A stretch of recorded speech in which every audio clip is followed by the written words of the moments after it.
मैं हूं आपके साथ मोनिका गुप्ता और आप देख रहे हैं दिल्ली स्पेशल। इस बुलेटिन में आपको दिखाएंगे दिल्ली की तमाम अहम और बड़ी खबरें। बुलेटिन की शुरुआत करेंगे बड़ी खबर से। दिल्ली से बड़ी खबर आ रही है, स्पुतनिक वी वैक्सीन खरीदेगी दिल्ली सरकार। सीएम केजरीवाल ने स्पुतनिक वी कंपनी से किया संपर्क। इस वक्त की बड़ी और अहम जानकारी आप तक पहुंचा रहे हैं। दिल्ली के सीएम अरविंद केजरीवाल ने स्पुतनिक वी कंपनी से संपर्क किया है।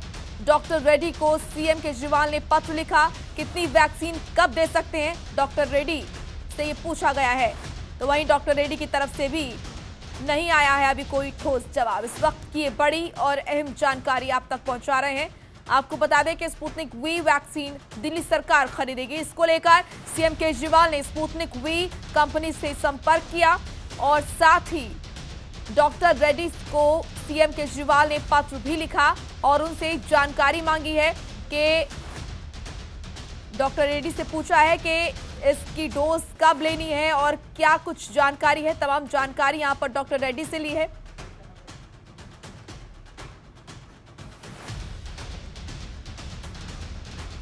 तो हमारे साथ चिराग गोटे एसोसिएट एडिटर जुड़ चुके हैं इस खबर पर।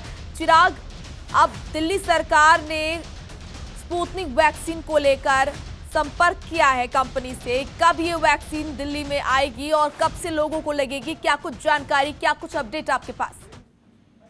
देखिए, आज बाकायदा जो डॉक्टर रेड्डी हैं उनको जो कंपनी है उसको बाकायदा जो भारत में डीलर हैं ये स्पुतनिक के, इनको पत्र लिखा है और अभी कोई ठोस जवाब तो नहीं आया वहां से। जो खुद मुख्यमंत्री ने इस बात को क्लियर किया है। उन्होंने ये कहा है कि कुछ वैक्सीन की जरूरत है, तो ऐसे में अब ये कितनी वैक्सीन दे सकते हैं, कब कब दे सकते हैं, इस बारे में उन्होंने जानकारी मांगी, लेकिन कोई ठोस रिप्लाई नहीं मिला है। साथ साथ ये कहा जा सकता है कि करीब करीब 1,73,000 डोजेज और मिल गई है दिल्ली सरकार को दी गई है सरकार की तरफ से, केंद्र सरकार की तरफ से।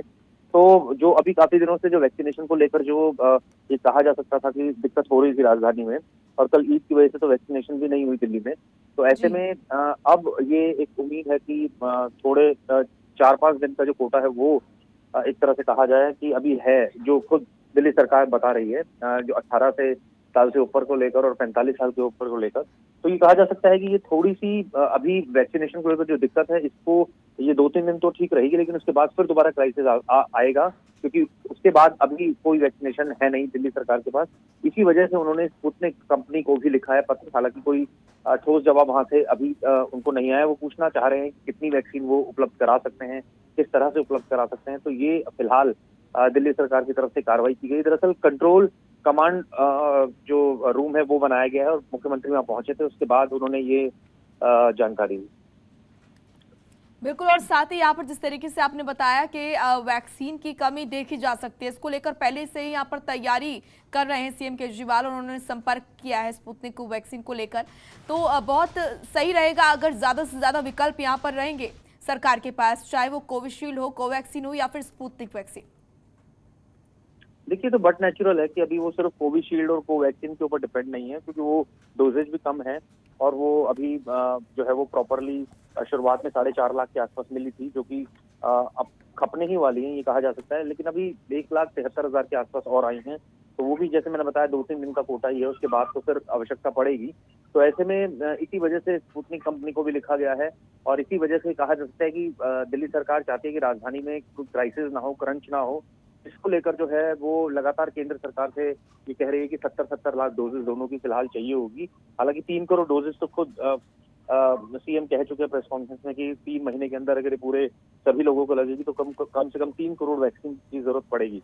तो ऐसे में अब देखना यही है कि ये जो मांग है सरकार की, उसको केंद्र सरकार कितनी गंभीरता से लेता है और कब तक उनकी डिमांड को पूरा करता है। चलिए, शुक्रिया आपका चिराग तमाम महत्वपूर्ण जानकारी के लिए।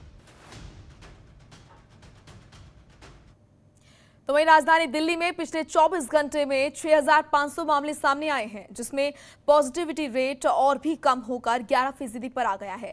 ऐसे में दिल्ली में कोरोना का असर अब कम होता हुआ नजर आ रहा है। वहीं इस तरह से पॉजिटिविटी रेट कम होने की वजह से मुख्यमंत्री अरविंद केजरीवाल ने कहा कि दिल्ली के लिए खुशी की बात है। और साथ ही बताया कि जहां 15 दिन के अंदर 1000 आईसीयू बेड तैयार किए गए हैं, हमारे डॉक्टरों और इंजीनियरों ने मिसाल कायम की है और कहा कि ये बेहद ही अच्छा काम है, जिसके लिए वो सभी को धन्यवाद देते हैं। दिल्ली के मुख्यमंत्री अरविंद केजरीवाल ने आज एक बड़ी घोषणा भी की। सरकार आज से ऑक्सीजन कॉन्सेंट्रेटर बैंक की शुरुआत करेगी। इसके तहत 2 घंटे के अंदर इसकी डिलीवरी घर पर हो जाएगी। केजरीवाल ने बताया कि दिल्ली सरकार ऑक्सीजन कॉन्सेंट्रेटर बैंक बना रही है। इसके जरिए होम आइसोलेशन में रहने वाले लोगों को जरूरत पड़ने पर सप्लाई किया जाएगा और हर जिले में 200 ऑक्सीजन कॉन्सेंट्रेटर होंगे। डॉक्टरों, इंजीनियर और कामगारों ने मिलके केवल 15 दिनों में, केवल 15 दिनों में 1000 आईसीयू बेड तैयार कर दिए। हर व्यक्ति आश्चर्य कर रहा है कि इन इंजीनियर्स और डॉक्टर्स ने इतने कम समय में 1000 आईसीयू बेड कैसे बना दिए। दुनिया भर के लिए ये एक मिसाल कायम की है हमारे डॉक्टर्स और इंजीनियर्स ने। मैं इन सबको दिल्ली के लोगों की तरफ से सलाम करता हूँ, इनका कोटि कोटि धन्यवाद करता हूँ। आज से हम एक और ज़रूरी सेवा शुरू कर रहे हैं।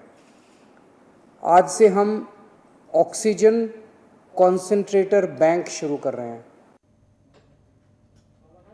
तो वहीं दिल्ली के डिप्टी सीएम मनीष सिसोदिया ने दिल्ली नगर निगमों को और 1051 करोड़ रुपए देने का ऐलान किया है, जिसमें से 367 करोड़ पूर्वी दिल्ली के लिए है। सिसोदिया ने कहा कि इस राशि का इस्तेमाल कर्मचारियों को सैलरी देने के लिए किया जाए, किसी और काम के लिए नहीं। पूर्वी दिल्ली नगर निगम के मेयर निर्मल जैन को इन 367 करोड़ रुपए की कोई जानकारी नहीं है। उनका कहना है कि दिल्ली सरकार से हमें कोई सूचना नहीं मिली है और उसके अनुसार पूर्वी दिल्ली नगर निगम को 279 करोड़ रुपए दिए जा रहे हैं और सोमवार तक ये पैसा निगम के अकाउंट में ट्रांसफर हो जाएगा। उन्होंने कहा कि इसमें से 216 करोड़ रुपए तो वार्षिक फंड की पहली किश्त के रूप में है। ये राशि आमतौर पर अप्रैल में ही निगम को ट्रांसफर हो जाती है, लेकिन अब तक नहीं की गई थी। इससे कर्मचारियों को सैलरी देना मुश्किल हो रहा था। कोरोना के इस काल में मेडिकल स्टाफ और सफाई कर्मचारियों को सैलरी न दे पाने के कारण हमने उपराज्यपाल अनिल बैजल से अनुरोध किया था और अब ये राशि की सूचना प्राप्त हुई है। इसके अलावा कई स्कीम के लिए 47 करोड़ 25 लाख रुपए, हेल्थ विभाग के लिए 16 करोड़ 20 लाख रुपए और ड्यूटी ट्रांसफर के रूप में 18 करोड़ रुपए मिल रहे हैं। मेयर निर्मल जैन ने कहा कि इससे हम कर्मचारियों के अप्रैल और मई की सैलरी दे सकते हैं। आज पूर्वी दिल्ली नगर निगम को बेसिक टैक्स असाइनमेंट की पहली किश्त आज 216 करोड़ आज हमें प्राप्त हुई है। ये पहली किश्त हमारे को अप्रैल से जून तक की प्राप्त हुई है। जो दिल्ली सरकार से हमें फंड आता है वो 3 किश्तों में आता है। अप्रैल से जून तक पहली किश्त और जुलाई से दिसंबर तक दूसरी किश्त और तीसरी किश्त हमारे को आती है जनवरी से मार्च तक। ये पहली किश्त हमारे को अप्रैल के शुरू में ही मिल जाती है, जो कि इस बार लगभग हमें अब जा कर के मई के मिडिल में मिली है और इसके लिए लगभग पिछले 1 महीने से हम लगातार दिल्ली सरकार और से हम अपनी गुहार कर रहे थे। दिल्ली के डिप्टी सीएम मनीष सिसोदिया ने एक बड़ा ऐलान किया है। उन्होंने कहा कि सरकार ने एमसीडी के लिए 1051 करोड़ रुपए की राशि जारी की है। हमें उम्मीद है कि इसका इस्तेमाल एमसीडी के उन कर्मचारियों के वेतन का भुगतान करने में किया जाएगा जिन्हें वेतन नहीं मिल रहा है। हम ये भी उम्मीद करते हैं कि एमसीडी का शासन ये सुनिश्चित करेगा कि इसे कहीं और डाइवर्ट न किया जाए।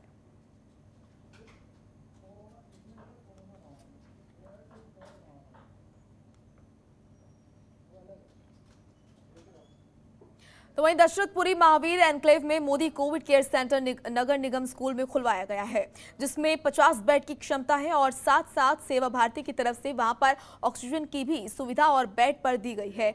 यहाँ पर आपको बता दें कि अभी फिलहाल शुरुआत में 25 बेड हैं और कुछ दिनों में और 25 बेड आ जाएंगे, जिसका उद्घाटन आज सांसद दक्षिणी दिल्ली रमेश बिदूड़ी द्वारा किया गया है। उन्होंने वहां पर केयर सेंटर का जायजा लिया और सारी व्यवस्थाओं का मुआयना किया। आपको बता दें कि राजधानी दिल्ली में लगातार कोरोना संक्रमित मामले बढ़ते नजर आ रहे हैं और साथ ही साथ बहुत ही जगह बेड की भी किल्लत है, जिसके लिए लगातार बीजेपी प्रयास कर रही है। मोदी कोविड केयर सेंटर खोलने का इस कड़ी में महावीर एनक्लेव में एक नगर निगम स्कूल में ये केयर सेंटर खोला गया है।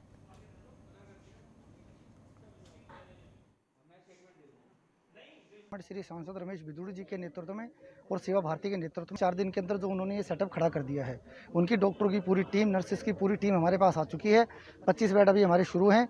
इसके अंदर हम उनको सवेरे मॉर्निंग में नाश्ता भी देंगे, उसके बाद लंच की व्यवस्था रहेगी और दोपहर में फिर हम एक बार उनको ये लगा दीजिए चाय कॉफ़ी या फिर उसके अंदर काढ़ा वगैरह उनको प्रोवाइड करवाएंगे और रात को डिनर की व्यवस्था रहेगी। हम कितने बेड हैं इधर? अभी हमारी परमिशन 50 की है और 25 हमने शुरू कर दिए हैं। खबरों के निष्पक्ष विश्लेषण के लिए सब्सक्राइब करें Jantantra TV and press the bell icon. Never miss any update.